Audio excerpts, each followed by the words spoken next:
श्रावण मासानिमित्त त्र्यंबकेश्वर येथे मोठ्या संख्येने भाविक येण्याची शक्यता आहे। भाविकांच्या सुरक्षिततेला सर्वोच्च प्राधान्य देत भाविकांना मूलभूत सोयीसुविधा उपलब्ध करून द्याव्यात याचे निर्देश राज्याचे जलसंपदा, आपत्ती व्यवस्थापन, कुंभमेळा मंत्री तथा नाशिक जिल्ह्याचे पालकमंत्री गिरीश महाजन यांनी दिले।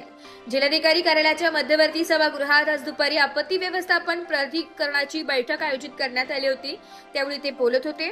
यावेळी खासदार राजाभाऊ वाजे, आमदार गोकुळ गीते, देवयानी फरंदे, सरोज अहिरे, त्र्यंबकचे नगराध्यक्ष त्रिवेणी तुंगार, जिल्हाधिकारी आयुष प्रसाद, जिल्हा परिषदेचे मुख्य कार्यकारी अधिकारी ओंकार पवार, पोलीस अधीक्षक डॉक्टर डी.एस. स्वामी, उपवनसंरक्षक सिद्धेश सावर्डेकर, राकेश सिपट, अप्पर पोलीस अधीक्षक विमला निवासी, उपजिल्हाधिकारी रोहित कुमार राजपूत, उपविभागीय अधिकारी डॉक्टर पवन दत्ता, पोलीस उपायुक्त चंद्रकांत गवळी, त्र्यंबकेश्वरचे तहसीलदार गणेश जाधव, मुख्य अधिकारी गोविंद जाधव आदी जण उपस्थित होते।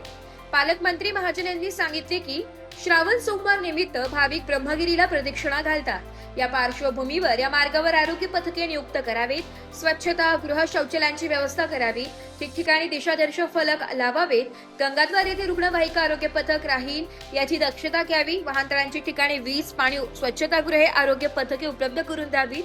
भाविकांची वाढती संख्या लक्षात घेऊन त्र्यंबकेश्वर शहरात दैनंदिन स्वच्छतेला प्राधान्य द्यावे। जिल्हाधिकारी श्री प्रसाद यांनी सांगितले की श्रावण महिन्याच्या पार्श्वभूमीवर जिल्हा प्रशासनातर्फे सूक्ष्म नियोजन करण्यात आले। सर्व विभाग एकमेकांच्या संपर्कात आहे, त्यामुळे पहिल्या सोमवारी गर्दीवर नियंत्रण मिळवणे शक्य झाले आहे। तसेच श्रावण महिना संपेपर्यंत त्र्यंबकेश्वर शहरातील जुने रुग्णालयही सुरू ठेवण्यात येणार आहे। तहसीलदार गणेश जाधव यांनी सांगितले की तालुका प्रशासनाच्या वतीने विविध सुविधा उपलब्ध करून देण्यात आल्या।